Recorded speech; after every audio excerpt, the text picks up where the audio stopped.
Santificação. A santificação é essencial para ter comunhão com Deus. 2 Coríntios 6,14 Não vos prendais a um jugo desigual com os infiéis, porque que sociedade tem a justiça? E que comunhão tem a luz com as trevas? 7:1 Ora, amados, pois que temos tais promessas, purifiquemo-nos de toda a imundície de carne e do espírito, aperfeiçoando a santificação no temor de Deus. Através de toda a Bíblia, a santificação tem sido um elemento essencial na relação entre Deus e seu povo. Esta qualidade de ser separado do pecado é uma característica fundamental da santidade de Deus, que tem que ser desenvolvida como parte do caráter de seus filhos. Depois de observar brevemente a importância da santificação através de toda a Bíblia, consideraremos as implicações de um texto desafiador na segunda carta de Paulo aos cristãos em Corinto.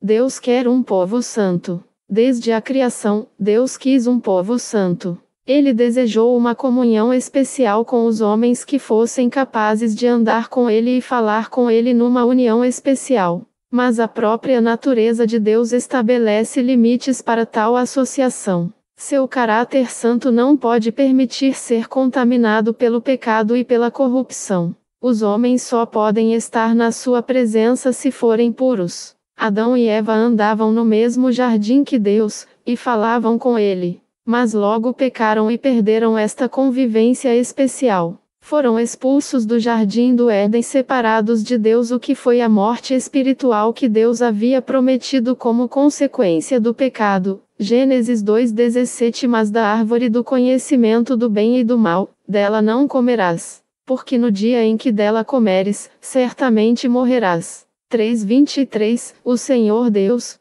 pois, o lançou fora do jardim do Éden, para lavrar a terra de que fora tomado. 24 E havendo lançado fora o homem, pôs querubins ao oriente do jardim do Éden, e uma espada inflamada que andava ao redor, para guardar o caminho da árvore da vida. Povo sem santidade não podia permanecer na presença do Santo Deus. Depois que gerações de pecadores morreram num mundo corrompido, Deus escolheu os descendentes de Abraão para serem um povo santo.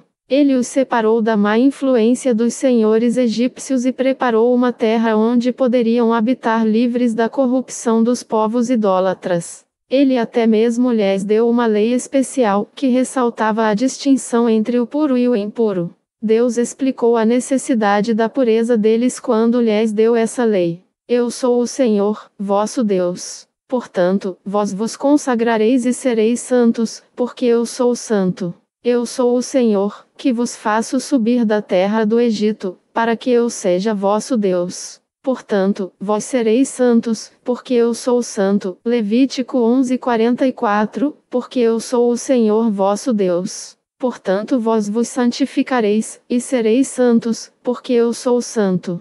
E não vos contaminareis com nenhum réptil que se arrasta sobre a terra. 45 Porque eu sou o Senhor, que vos fiz subir da terra do Egito, para que eu seja vosso Deus, e para que sejais santos. Porque eu sou santo. Contudo, o povo que Deus havia selecionado excepcionalmente e resgatado não permaneceu santo. Os israelitas repetidamente exibiram seu pecado aos olhos de Deus. Ele às vezes avisou que poderia entrar no meio da congregação pecaminosa e destruir o povo. Êxodo 33:5 Porquanto o Senhor tinha dito a Moisés: Dize aos filhos de Israel: És povo de dura cerviz. Se por um momento subir no meio de ti, te consumirei. Porém agora tira os teus atavios, para que eu saiba o que te hei de fazer.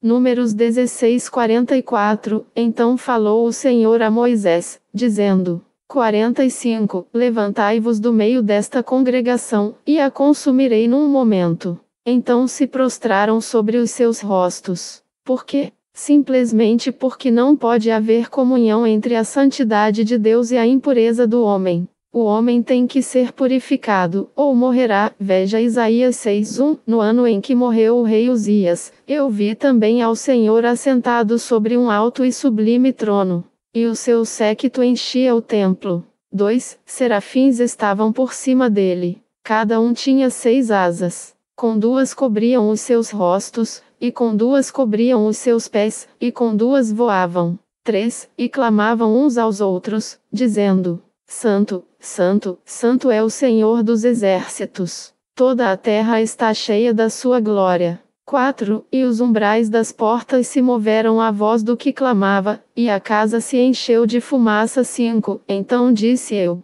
Ai de mim, pois estou perdido, porque sou um homem de lábios impuros, e habito no meio de um povo de impuros lábios. Os meus olhos viram o Rei, o Senhor dos exércitos. 6 Porém um dos serafins voou para mim, trazendo na sua mão uma brasa viva, que tirara do altar com uma tenaz. 7 E com a brasa tocou a minha boca, e disse: Eis que isto tocou os teus lábios, e a tua iniquidade foi tirada, e expiado o teu pecado.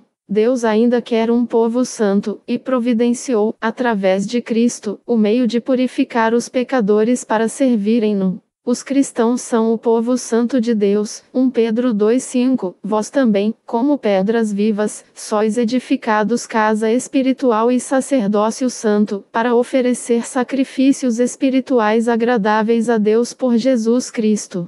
9 Mas vós sois a geração eleita, o sacerdócio real, a nação santa, o povo adquirido, para que anuncieis as virtudes daquele que vos chamou das trevas para a sua maravilhosa luz. Aqueles que se dizem ser seguidores de Jesus deverão conduzir-se como um povo santificado e purificado da impureza do mundo. A santificação é essencial para ter comunhão com Deus. 2 Coríntios 6:14, 7:1 A igreja em Corinto estava rodeada de imoralidade e falsa religião. Os cristãos eram frequentemente tentados a voltar às más práticas do mundo.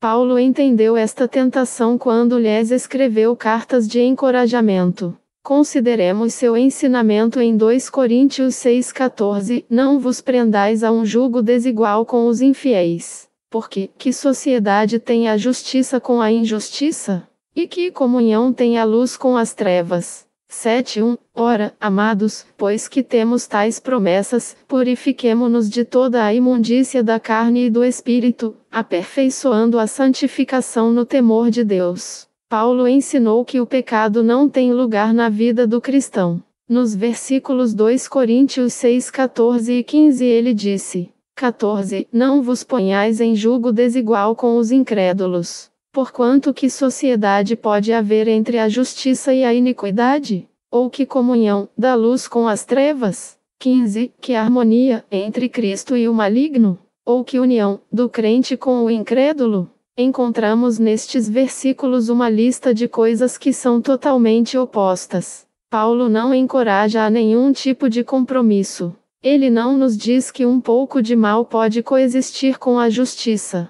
Em vez disso, mostra que não pode haver nenhuma tolerância do pecado na vida de um cristão. Os cristãos pecam. 1 João 1:8 Se dissermos que não temos pecado, enganamo-nos a nós mesmos, e não há verdade em nós. 10 Se dissermos que não pecamos, fazemo-lo mentiroso, e a sua palavra não está em nós. 10 Mas temos que admitir esses erros e procurar o perdão de Deus para manter a comunhão com Ele. 1 João 1:9 Se confessarmos os nossos pecados, Ele é fiel e justo para nos perdoar os pecados, e nos purificar de toda a injustiça. 2:1 Meus filhinhos, estas coisas vos escrevo, para que não pequeis. E, se alguém pecar, temos um advogado para com o Pai, Jesus Cristo, o justo. Certas religiões e filosofias orientais ensinam que o bem tem que ser contrabalançado pelo mal e que cada bem é manchado por alguma quantidade de mal.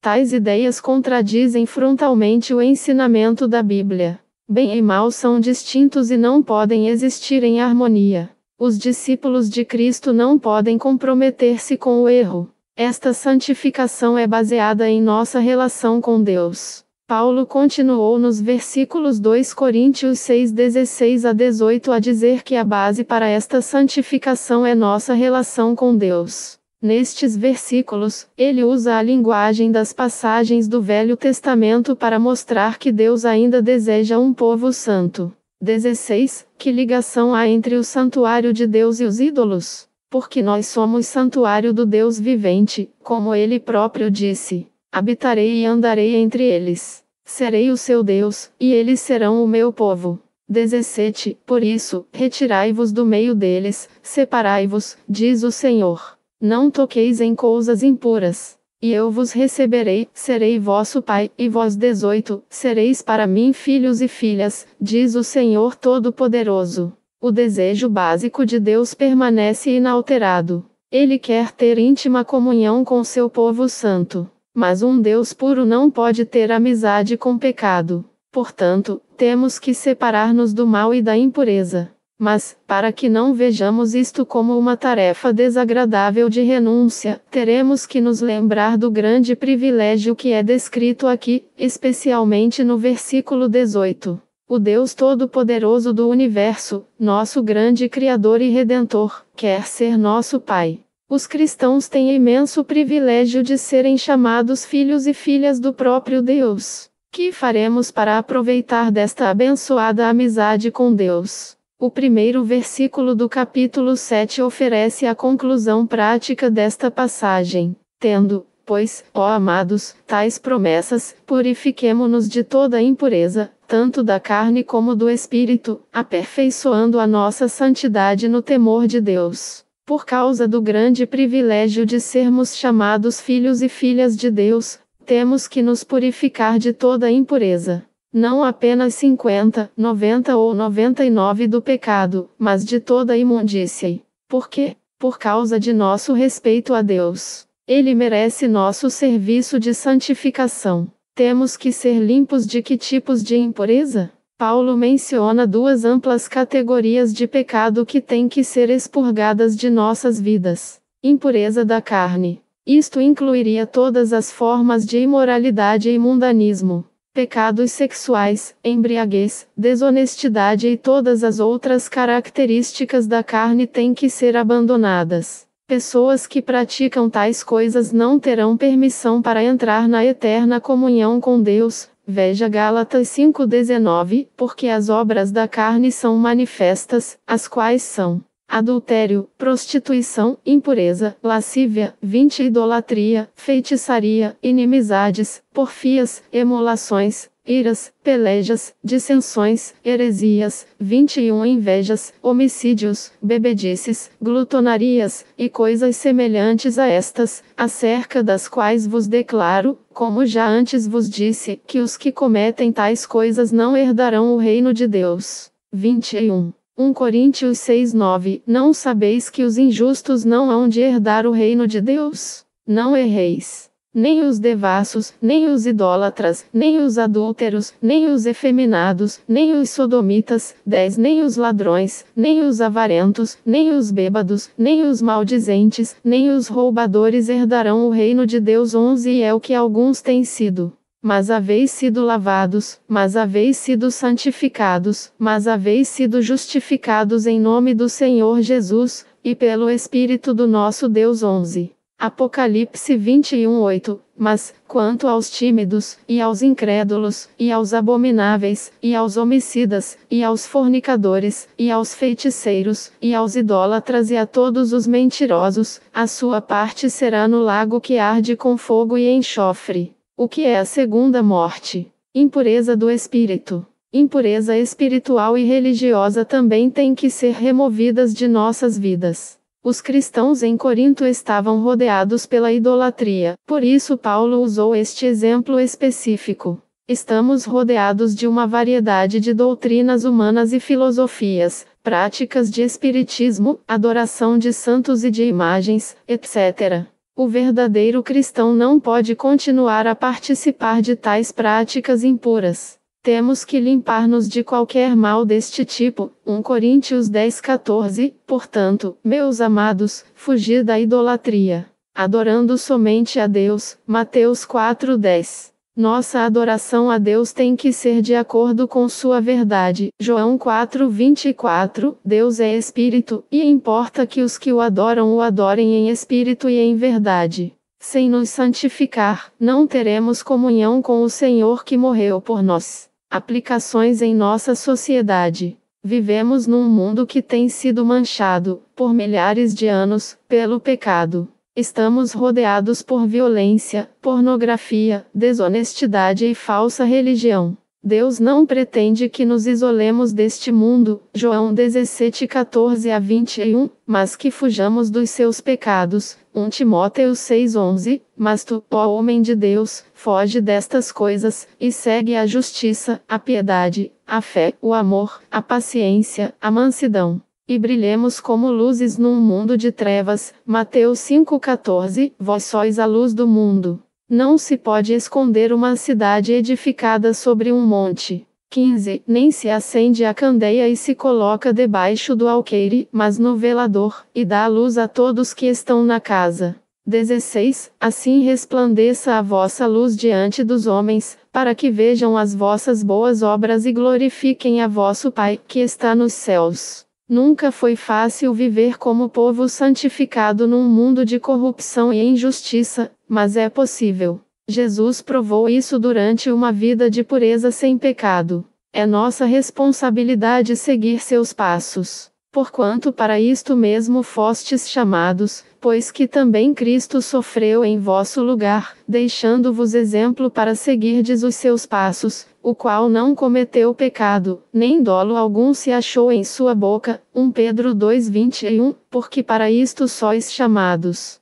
Pois também Cristo padeceu por nós, deixando-nos o exemplo, para que sigais as suas pisadas. 22, o qual não cometeu pecado, nem na sua boca se achou engano. Por Denise Allan, www.estudosdabiblia.net. Divulgador. Carlos Rodrigues Coelho, divulgador do Evangelho de Jesus, https Antigo Novo Testamento net. Áudio. Inteligência Artificial, adaptado por Carlos.